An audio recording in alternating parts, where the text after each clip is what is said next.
El viento esculpe la piedra es copa del agua, el agua escapa y es viento, piedra, viento, agua.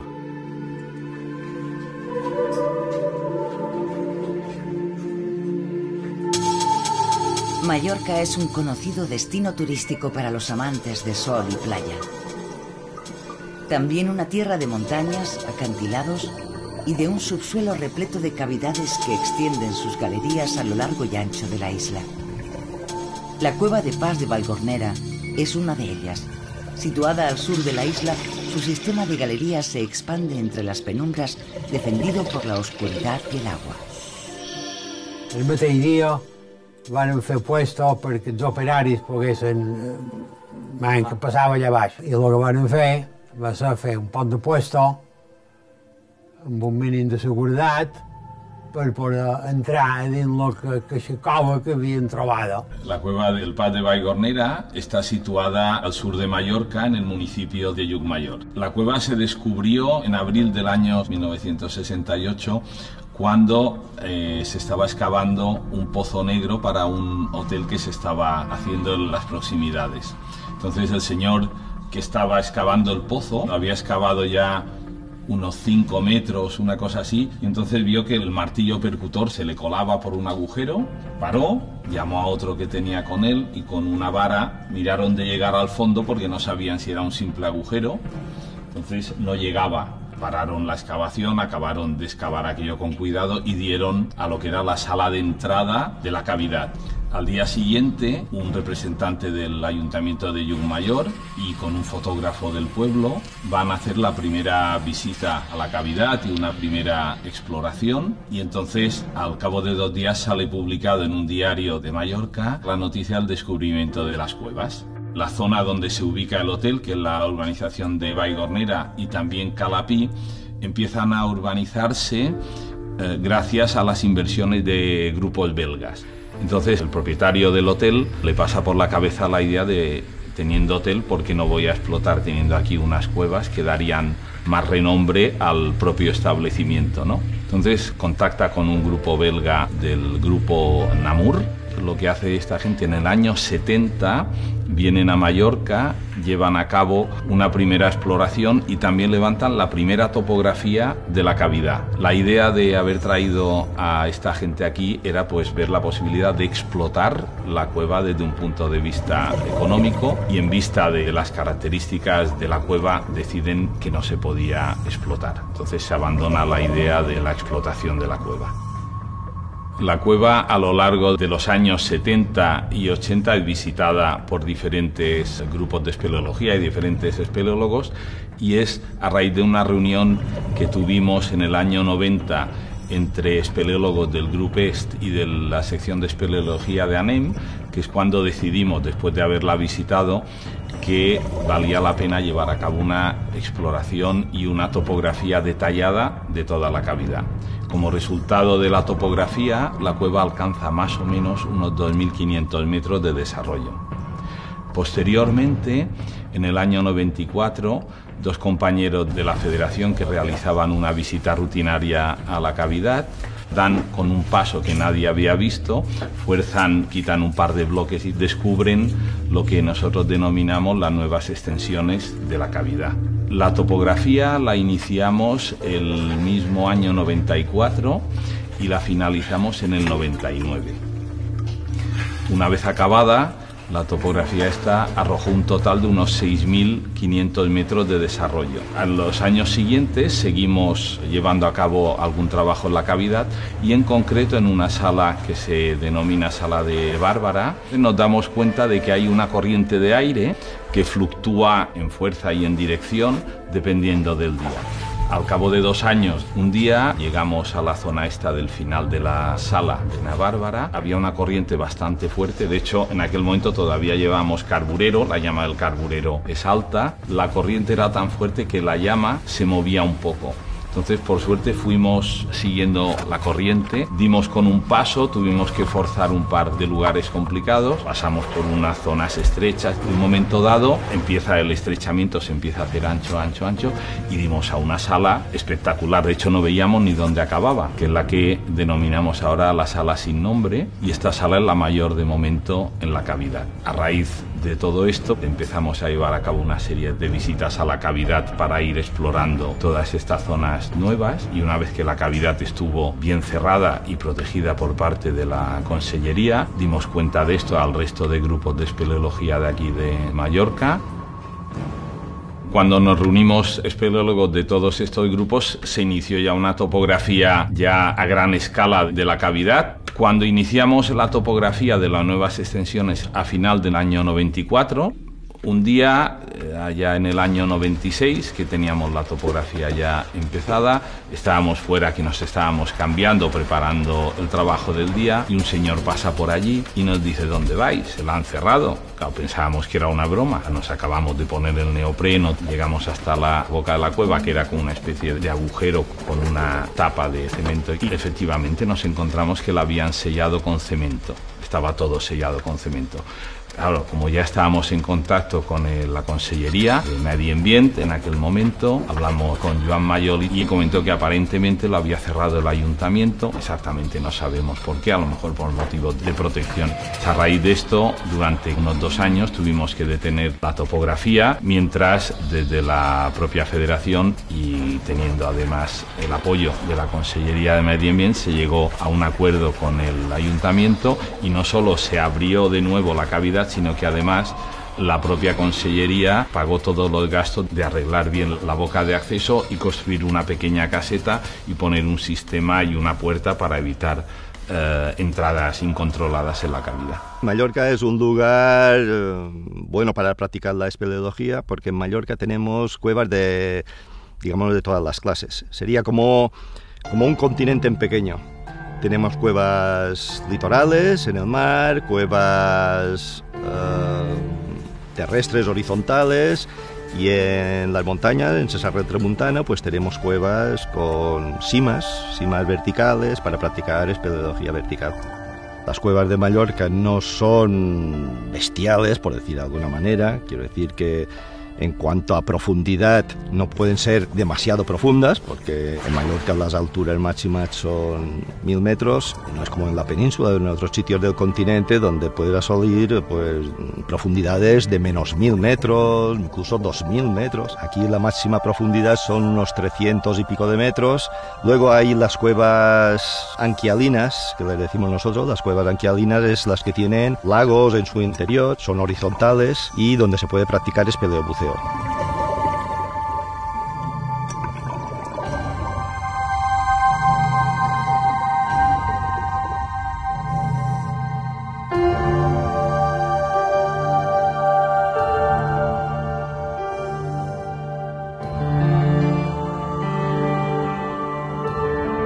La cueva de Espars de Vallgornera es una cueva anquialina y podríamos decir que es excepcional porque cuando se formó por diferentes procesos, al cabo de X tiempo quedó precintada. Esto quiere decir que desde hace al menos 2-3 millones de años no ha tenido contacto con el exterior, no ha tenido aberturas al exterior y no ha sufrido un progreso de degeneración que han podido producirse o que se producen en las otras cuevas anquialinas que puede haber en Mallorca o como cenotes o algo así. Quiero decir que en las cuevas que han permanecido abiertas, las lluvias, las tormentas, todo esto ha hecho que entrase mucho sedimento dentro de la cueva, y ahora cuando se exploran, se bucean, el sedimento se levanta y ensucia todas las formaciones, incluso las cuevas en su interior están sucias, digamos, de sedimento, de barro. Vallgornera no, Vallgornera se precintó, no ha vuelto a entrar sedimento, el sedimento que ya había entrado hace 2 millones de años se ha calcificado y ahora sus aguas son totalmente transparentes. Los espeleotemas son limpios, los cristales puros, y es una cueva excepcional por este motivo, porque desde hace millones de años no tenía contacto con el exterior.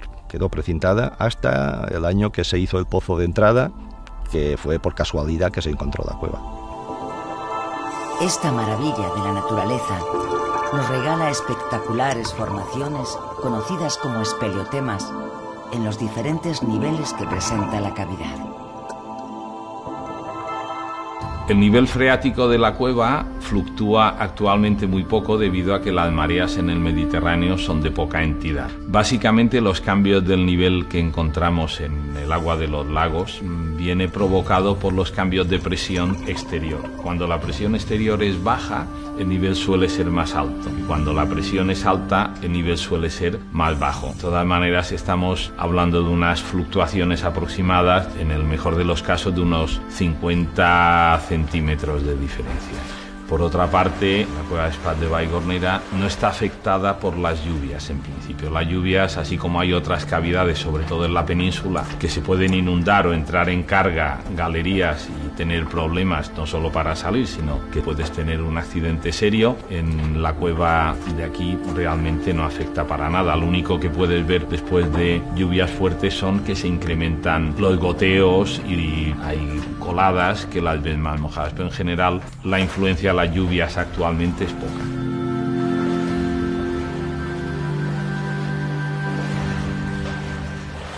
Alex, ¿tú podrías llevar este? Han pasado algunos años desde aquel día en que por accidente se descubrió la cueva de Vallgornera. Numerosas las entradas llevadas a cabo por diferentes equipos para realizar trabajos de exploración y topografía. Hoy vamos a internarnos en esta cueva de la mano de uno de ellos. Queremos descubrir y mostrar un mundo oculto a la mayoría de los mortales, con su propia historia y su particular ecosistema. A la vez, estudiaremos el legado que a lo largo del tiempo la Tierra ha ido escribiendo entre sus paredes.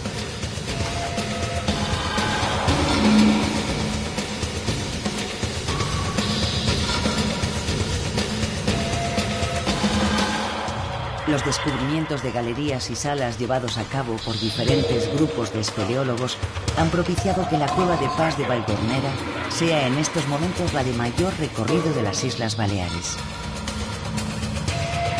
La importancia del descubrimiento no se basa solamente en la extensión que está adquiriendo la cueva, sino también en los hallazgos de restos fósiles, depósitos de arenas cuaternarias, nuevas morfologías de corrosión e incluso la posibilidad de que todo este conjunto de datos pueda dar lugar a nuevas teorías evolutivas de las cavidades de la isla.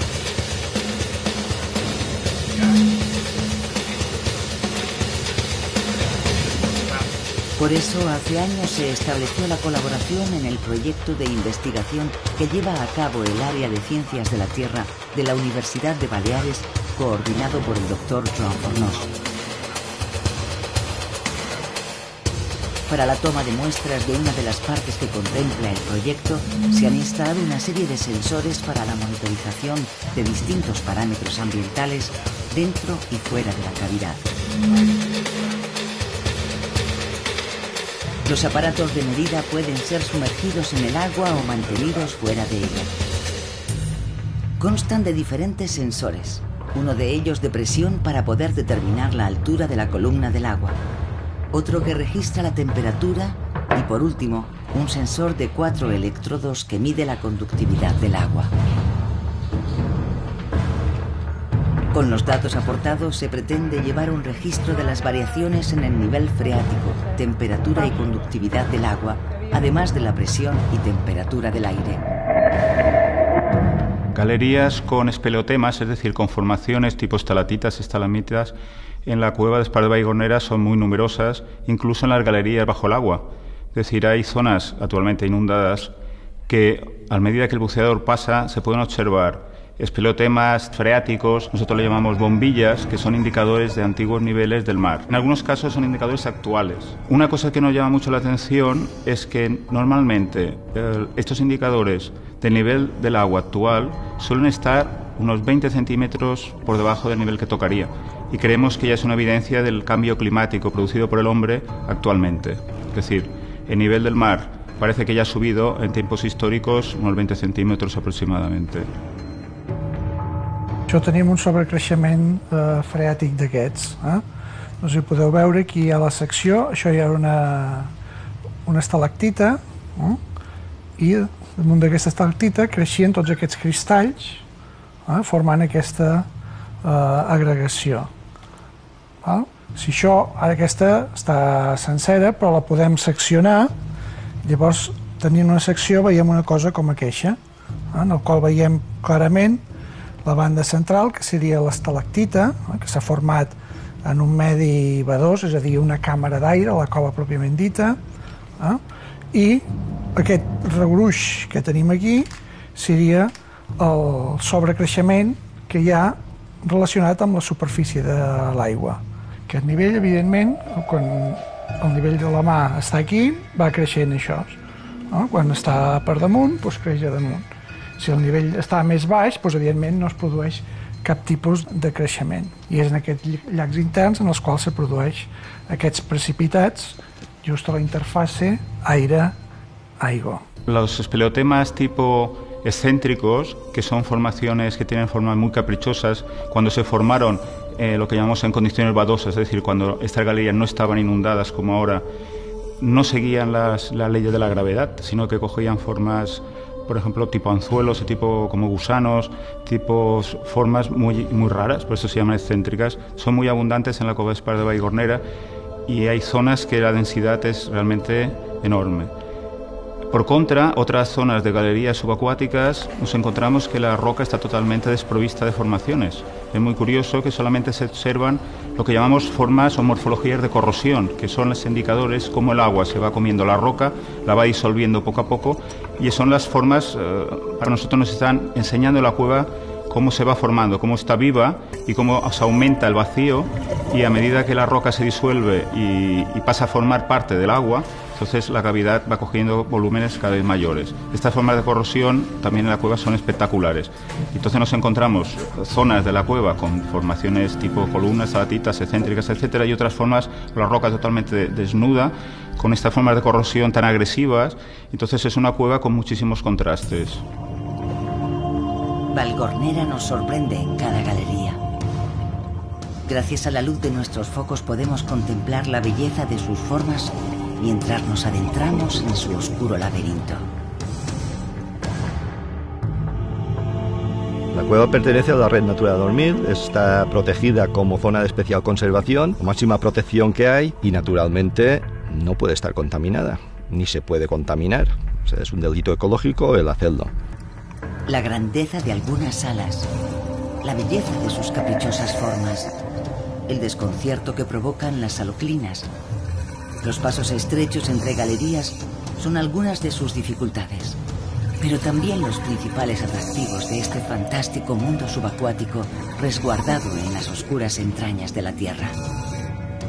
Este tipo de cavidades a la hora de orientarse está muy relacionado con la propia exploración, es decir, a medida que el buceador entra por primera vez va instalando el hilo guía, entonces este hilo guía servirá por una parte para hacer la topografía y por otra parte, mucho más importante, es para volver atrás otra vez, regresar por el sitio que he avanzado. Hay gente que se cree que cada vez que entramos recogemos todo el hilo guía, eso es imposible, estamos hablando de kilómetros, sería una cosa ridícula y aparte peligrosa y dañaría la propia cavidad, entonces es como si fueran las carreteras que las dejas instaladas, las dejas señalizadas. Buceadores de la península, de otras partes del mundo, a veces les causa un poco de angustia en nuestras cuevas porque están acostumbrados más a seguir un único hilo guía, que casi no hay ramificaciones, pero nuestras hay ramificaciones por todas partes, entonces les suele crear un poco de angustia. Simplemente tienen que estar bien señalizadas, es decir, en los cruces poner flechas de plástico que visualmente ya se ve hacia dónde tienes que salir.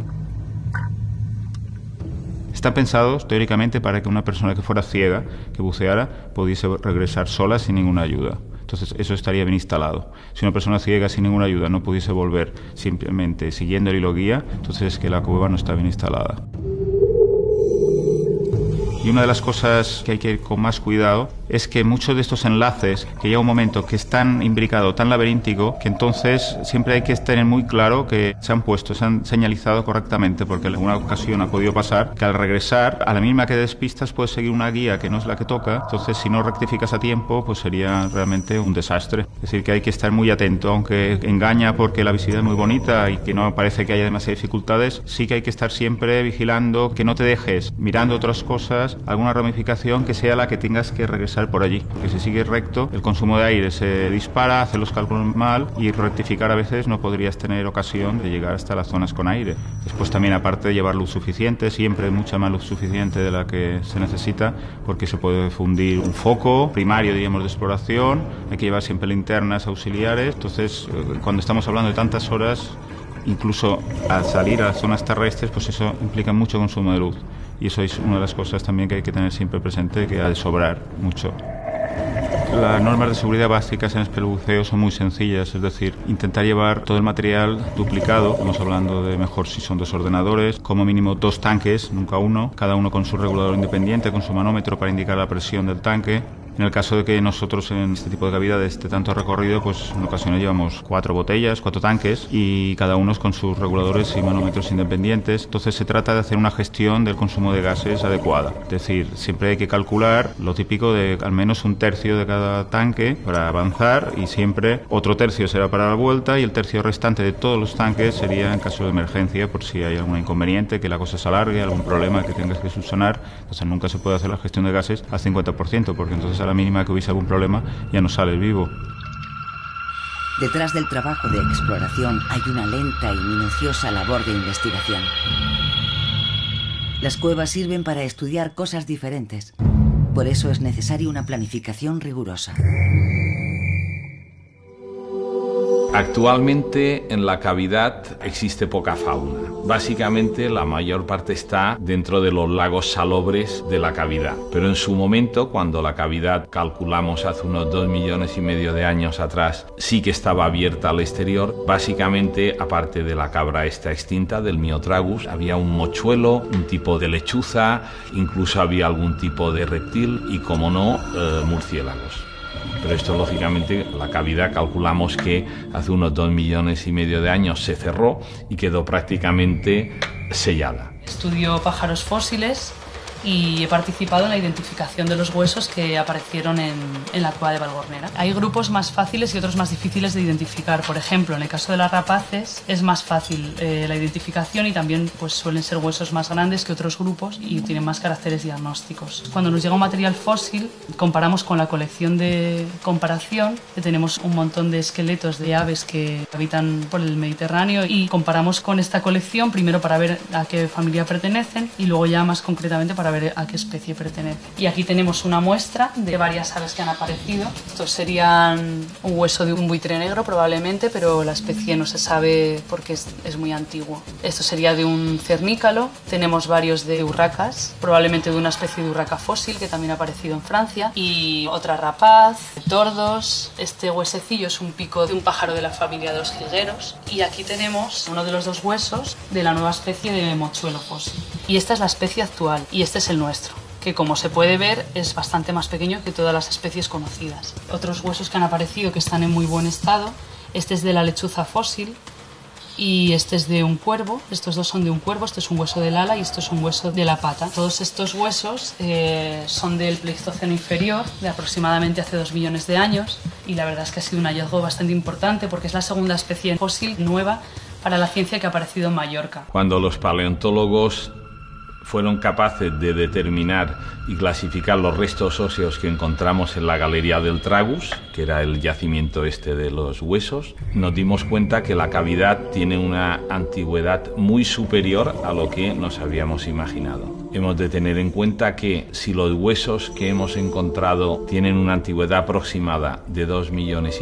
de años, lógicamente cuando esos restos entran allí, la cueva ya estaba hecha. Lógicamente no en su totalidad y a lo mejor como la vemos actualmente, pero básicamente ya existía. Eso que indica que la cueva es mucho más antigua de la edad de estos huesos. Calculamos, esto es meramente una suposición porque no hemos llegado todavía a tener más datos para acercarnos a la edad de la cavidad, pero lógicamente la cavidad tiene una antigüedad superior a los 3 millones y medio de años.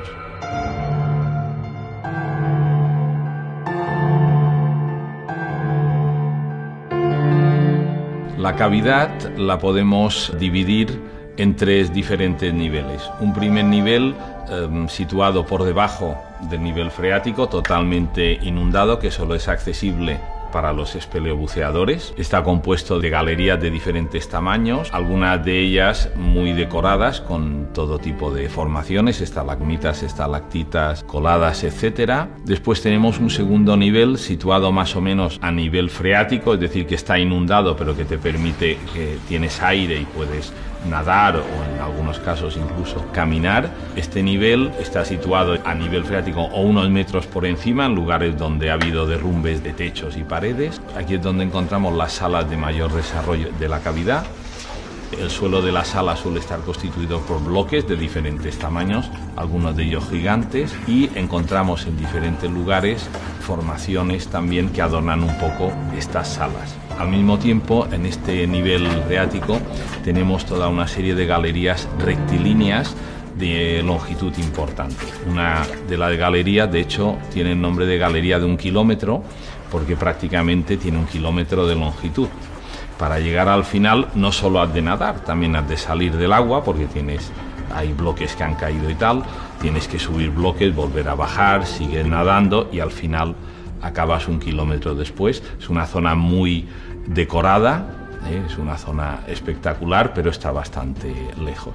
Y finalmente tenemos el nivel superior, situado aproximadamente entre unos 7 y 10 metros sobre el nivel freático actual, en el cual sobre todo tenemos un área ocupada por galerías también rectilíneas, de longitud quizás aproximada al kilómetro, no llega al kilómetro, donde tenemos diferentes morfologías, diferentes espeleotemas y formaciones, y al mismo tiempo tenemos una zona laberíntica de galerías relativamente estrechas, de techo bajo, que configuran prácticamente un lugar que es muy fácil perderse porque todas las galerías son muy parecidas.